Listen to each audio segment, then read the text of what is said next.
합니다. 저희가 심지어 죄인이자 원수였을 때 저희를 사랑해 주신 주님을 이 시간 찬양하길 원합니다. 아멘. 오늘 다 같이 살펴보실 하나님의 말씀은 히브리서 11장입니다. 히브리서 11장 24절부터 26절까지의 말씀입니다. 말씀 찾으시면 다 같이 읽도록 하겠습니다. 히브리서 11장 24절부터 26절까지 말씀 찾으셨으면 다 같이 큰 목소리로 읽도록 하겠습니다.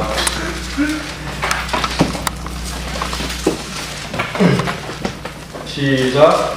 믿음으로 모세는 나이가 들었을 때 파라오의 딸의 아들이라 불리는 것을 거절하고 잠시 내 쾌락들을 즐기는 것보다 오히려 하나님의 백성과 함께 고난받는 것을 택하였으며 또 그리스도의 지옥을 이집트의 바보보다 더 큰 재물로 여겼으니 이는 그가 주께서 보상으로 보답해 주시는 일에 관심을 두었기 때문이다.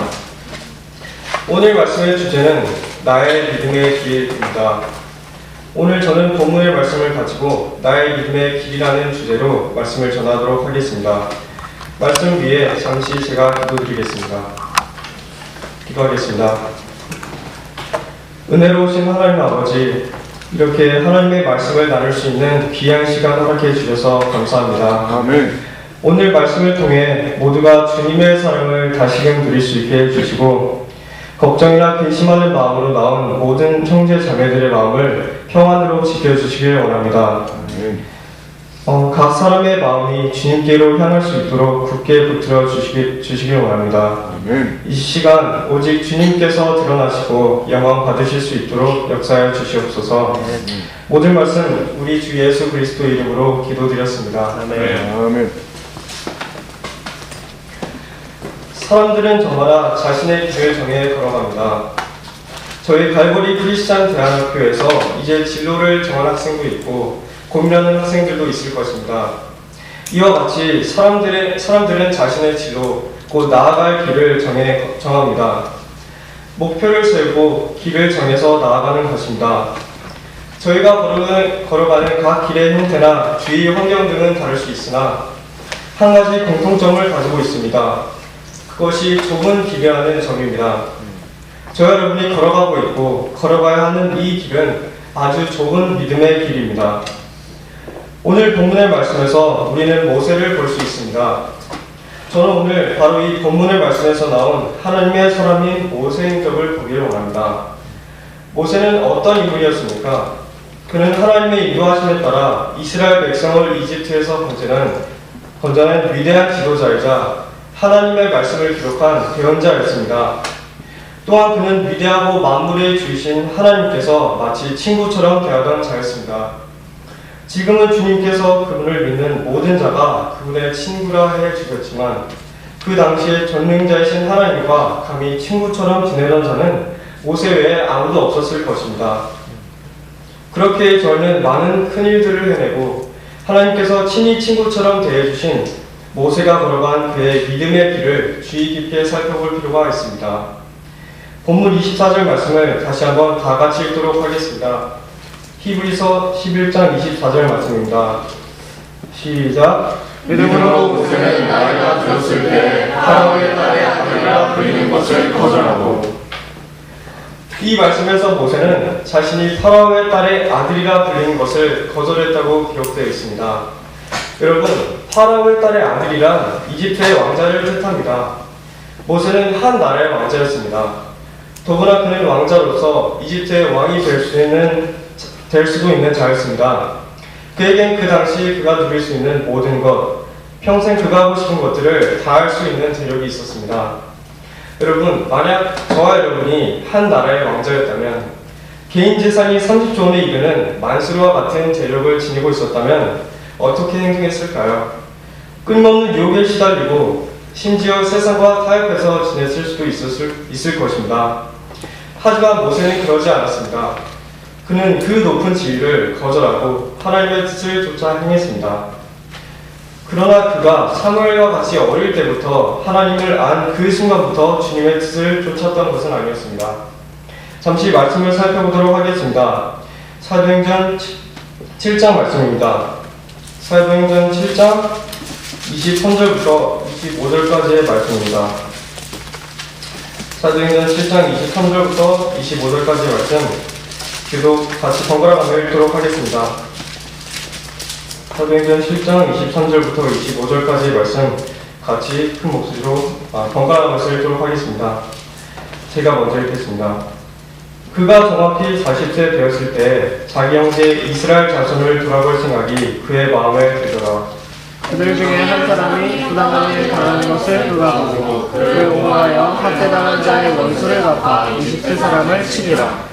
그는 하나님께서 자기 손을 통하여 자기 형제들을 건지려 하심을 그들이 깨달은 줄로 생각하였으나 그들은 깨닫지 못하였더라.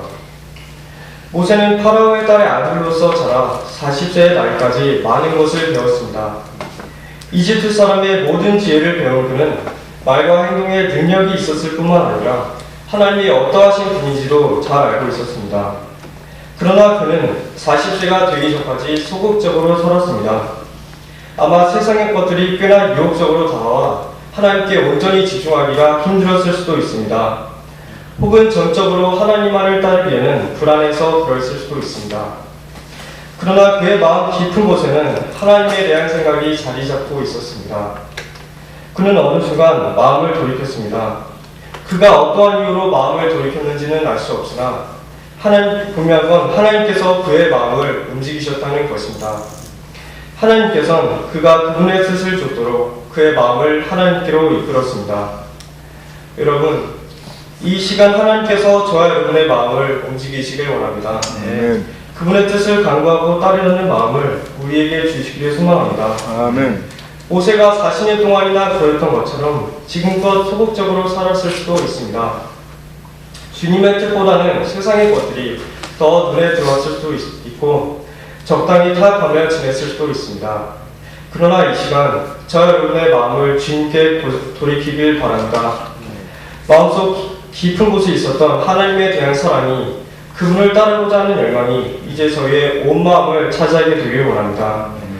그분 외엔 다른 어떤 것도 저의 마음에 자리 잡지 않게 되길 간절히 소망합니다. 모세가 그의 마음을 주님께로 고정시킨 후에 가장 첫 번째로 한 것이 무엇이었습니까? 그것은 거절하는 것이었습니다. 바로 주님 외의 모든 것들을 거절하는 것이었습니다. 이와 같이 저와 여러분도 믿음으로 세상의 것들을 거절하고 하나님의 뜻만을 쫓아 행하는 자들이 되길 소망합니다. 이 세상의 것들에는 음악, 영화, 성공, 그리고 인기 등이 있을 수 있습니다. 심지어 나의 꿈, 나의 생각, 나의 계획이 하나님의 뜻을 행하는 것을 방해할 수 있습니다. 그럴 때마다 거기에 자신을 내어 안주하는 것이 아니라 주님의 능력을 힘입어 믿음으로 단번에 거절할 수 있는 저와 여러분이 되길 소망합니다. 앞서 말씀드린 것처럼 믿음의 길에는 거절이 있습니다. 그러나 그 길에는 거절만 있는 것이 아닙니다. 잠시 말씀을 살펴보도록 하겠습니다. 히브리서 11장 25절 말씀을 읽도록 하겠습니다. 히브리서 11장 25절 말씀 다같이 큰 목소리로 읽겠습니다. 히브리서 11장 25절 말씀입니다. 시작. 잠시 제 쾌락들을 즐기는 것보다 오히려 하나님의 백성과 함께 고난을 하는 것을 택하였으며.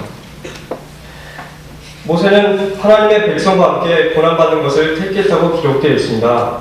이와 같이 믿음의 길에는 거절뿐만 아니라 택함도 존재했습니다. 모세는 잠시 세상의 것들을 누리는 것보다 더 나은 것을 택했습니다. 그는 잠깐 있을 죄의 쾌락들, 그 재미를 쫓아 살지 않았습니다. 그는 오로지 주님의 뜻만을 위해 자신의 모든 것을 드렸습니다.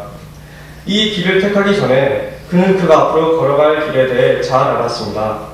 모세가 어떠한 자였습니까? 그는 이집트의 왕자로 자라 많은 교양과 지식을 갖춘 교육받은 자였습니다. 그는 이성적으로 냉정하게 생각할 줄 아는 자였습니다. 그는 자신이 앞으로 걸어갈 길이 얼마나 힘겨운 고난의 길인지 알았을 것이고 실제로도 그 길은 험난했습니다. 민수기 12장 3절에 기록되기를 그는 세상에서 가장 온유한 자라 기록되어 있습니다. 그러나 그런 그조차도 주님의 뜻을 거스르고 반석을 지팡이로 내셨던 것처럼 많은 어려움이 그 앞에 놓여 있었습니다. 그는 알고 있었습니다. 그러나 우리는 여기서 놀라운 것을 발견하게 됩니다. 바로 그가 그러한 길, 주님의 뜻을 쫓는 길을 택했다는 것입니다. 그는 세상의 것들을 거절하고 외면한 채 하나님의 백성과 함께 고난받는 길, 오로지 주님께서 영광 받으시는 길을 택했습니다. 아멘. 여러분, 저와 여러분 역시 모세와 같은 선택을 할 수 있기를 소망합니다. 아멘. 그것은 눈앞에 보이는 세상 즐거움을 따라 살아가는 길을 택하는 것이 아닙니다. 그것은 눈앞에 보이는 고난과 어려움 때문에 몸을 돌이켜 다시 세상을 향해 걸어가는 길이 아닙니다. 모세가 선택한 길은 주님께 영광이 되는 길이었습니다. 자신의 뜻과는 상관없이 오직 주님의 뜻에 맞춰 한 걸음 한 걸음 나아가는 길이었습니다. 여러분, 이 길에는 많은 방해물들이 있고 또한 많은 고통이 뒤따를 수 있습니다. 그러나 저와 여러분이 나의 하나님을 의지하여 이 길을 걸어가게 되길 소망합니다. 출애굽기 3장 21절과 22절 말씀에 기록되기를 주께서 그들 앞에 가시며 낮에는 구름 기둥으로 그들의 길을 인도하시고 밤에는 불 기둥으로 그들에게 빛을 주사 낮과 밤에 가게 하셨으며 낮에는 구름 기둥을 밤에는 불 기둥을 백성 앞에서 치우지 아니하셨더라 라고 되어 있습니다. 주님께서 모세를 아침에는 구름 기둥으로 저녁에는 불 기둥으로 인도해 주셨고 그랬기에 모세는 안전함과 신뢰 가운데서 주님을 따를 수 있었습니다. 이 말씀과 같이 저와 여러분도 날마다 주님의 말씀의 빛으로 길을 인도받게 되길 원합니다. 날마다 그분이 인도해 주시는 길을 기쁨과 평안 가운데 걸어가게 되길 간절히 소망합니다. 주님께서는 우리를 위해 아낌없이 그분의 생명을 내어주셨습니다. 그분께서는 죄인이자 심지어 원수였던 우리를 사랑하셨고 그분의 제자들에게도 그러셨듯이 앞으로도 끝까지 사랑하실 것입니다. 아멘. 그분께서 우리가 즐거워하는 것을 보며 따라 즐거워하시고 슬퍼하는 것을 보며 같이 슬퍼하십니다. 마치 아버지가 아들에게 좋은 것만 주길 원하듯 그분께서도 우리에게 좋은 것만 주길 원하시는 것입니다. 아멘. 하지만 자녀가 총을 갖고 싶다고 해서 총을 사주거나 자녀가 마약을 하고 싶다고 해서 그것을 손수 사주는 부모가 어디 있겠습니까? 마태복음 7장 11절 말씀은 심지어 악인들도 그들의 자녀들에겐 좋은 것을 해주길 바란다고 적혀 있습니다. 하나님도 마찬가지십니다. 하나님께서 우리가 그분으로부터 멀어지게 만드는 이 세상의 것들을 우리에게 주려 하지 않으십니다. 요한일서 2장 15절 말씀처럼 이 세상의 것들은 우리를 하나님으로부터 멀어지게 만들기 때문입니다. 주님께서는 저와 여러분에게 말씀하십니다. 참으라, 내가 더 좋은 것을 주겠다. 그렇다면 더 좋은 것이 무엇일까요? 한번 말씀을 살펴보도록 하겠습니다. 히브리서 11장 26절 말씀입니다.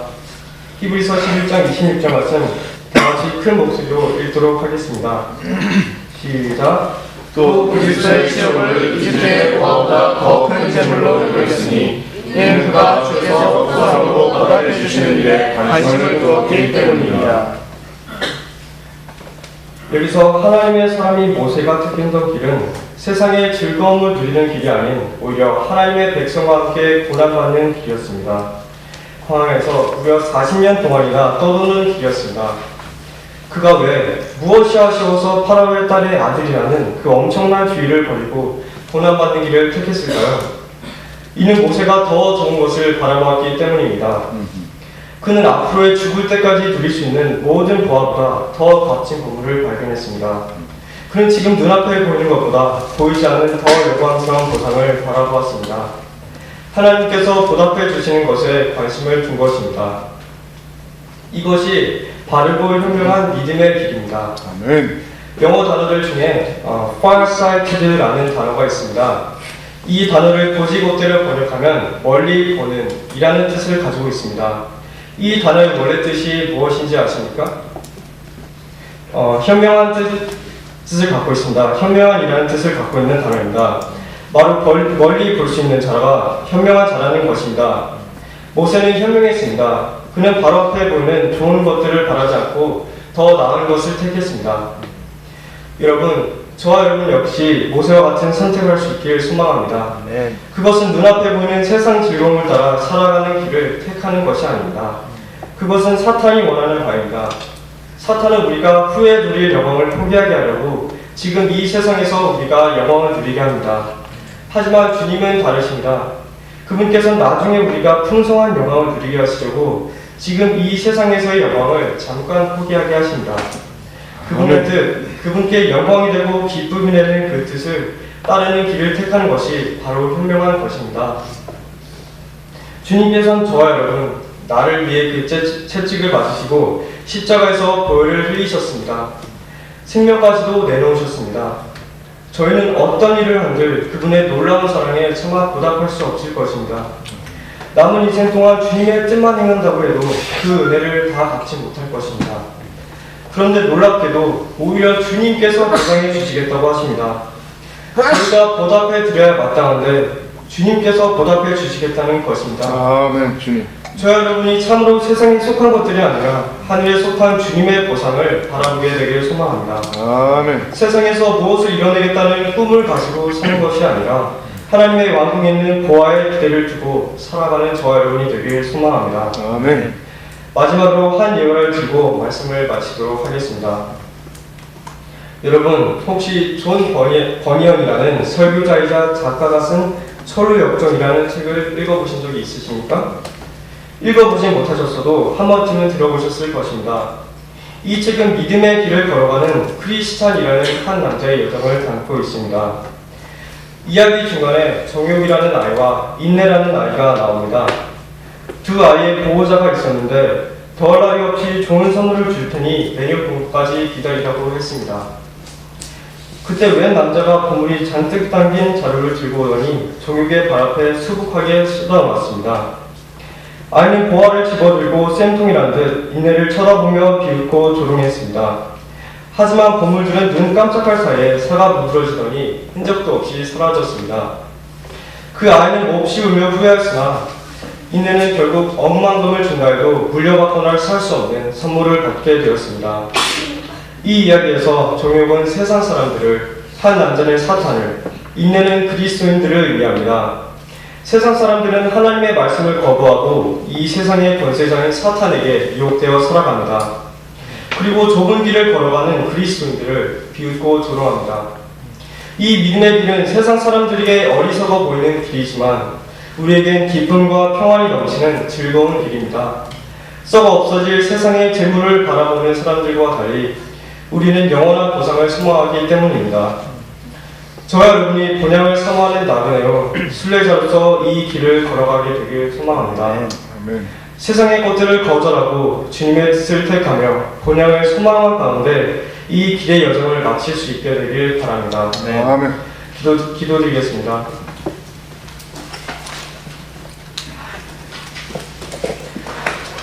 하나님 아버지, 오늘은 하나님의 사람인 모세가 걸어간 그의 길을 살펴보았습니다. 그의 높은 지위와 큰 부를 누릴 수 있었음에도 그것들을 거절하고 주님의 백성과 함께 고난받는 길을 택하였음을 보았습니다. 저 역시 이러한 선택을 할 수 있도록 붙들어 주시길 원합니다. 세상의 것들은 참으로 유혹적이고 저희로 하여금 하나님의 사랑에서 멀어지게 합니다. 저희가 이런 것들을 거절하고 주님과 동행하는 그 큰 기쁨을 누리며 나아갈 수 있도록 해주시길 원합니다. 모세가 주님이 주실 영원한 보상을 바라보았던 것처럼 저희 역시 본향을 사모하고 상속기업을 소망한 가운데 나아갈 수 있도록 인도해 주시길 원합니다. 언제나 세상에서 눈을 돌려 주님만 바라보게 하여 주시옵소서. 우리 주 예수 그리스도의 이름으로 기도드렸습니다. 아멘.